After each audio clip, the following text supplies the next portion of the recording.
In Western historical tradition, King Nebuchadnezzar II is remembered as a lion and a destroyer of nations. According to biblical texts, he was the ruthless conqueror who laid waste to Jerusalem and forced its people into captivity. Greek historians painted a different but equally extreme picture. They described the fabled Hanging Gardens of Babylon, a massive artificial mountain of cascading greenery engineered to bloom in the middle of an arid desert. But if you travel to the remains of Babylon in modern-day Iraq, you won't see lush terraces or the ashes of apocalyptic sieges. You will find a sun-baked, desolate landscape of mud brick ruins. Archaeologists have spent decades digging through these specific trenches. In all that time, they have uncovered exactly 0 physical evidence of the fabled gardens. Furthermore, the king's own extensive cuneiform inscriptions, the wedge-shaped text used in ancient Mesopotamia, barely mention his military campaigns. Instead, they recount endless civic projects. To understand the actual Neo-Babylonian Empire, we have to look past the religious warnings and the ancient Greek travelogues. We have to read the physical evidence left in the sand, translate the surviving clay cylinders, and Nebuchadnezzar's self-image becomes clear. He did not record his legacy as a bloodthirsty warlord. He explicitly referred to himself as a prudent prince and a pious caretaker. His reign was defined by massive urban renewal. He poured resources into completely reconstructing Babylon's ceremonial center to honor the city's national deity, Marduk. The centerpiece of this effort was the Ishtar Gate. Builders pressed finely textured clay into molds, fired them, and painted them with a brilliant blue glaze.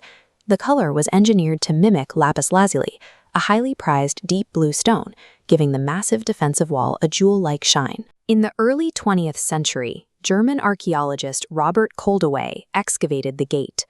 Facing enormous pressure to justify the cost of the dig, his team dismantled the facade, packed the glazed bricks into coal barrels to disguise them, and smuggled them down the Euphrates River to Berlin.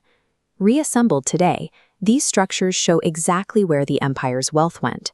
The state prioritized overwhelming architectural grandeur to display absolute divine authority right at the city's entrance.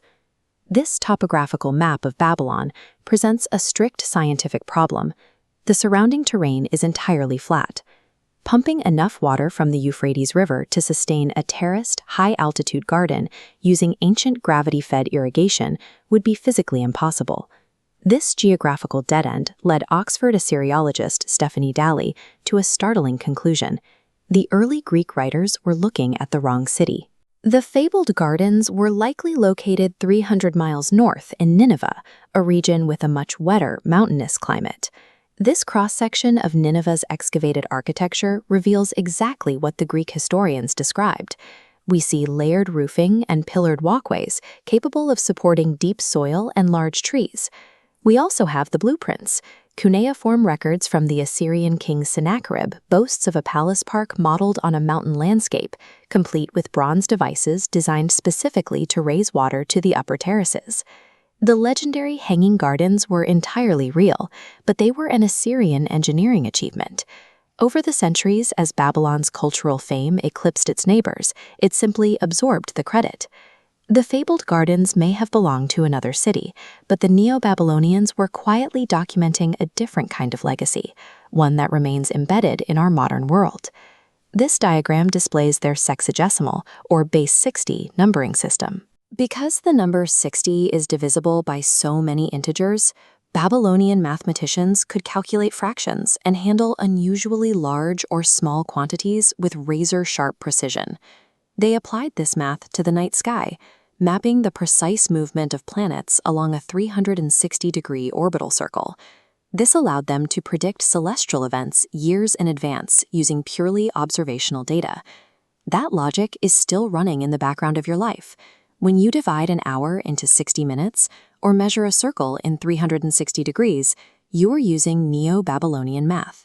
The mathematical architecture established in Babylon has outlived their blue-glazed gates and mud brick palaces.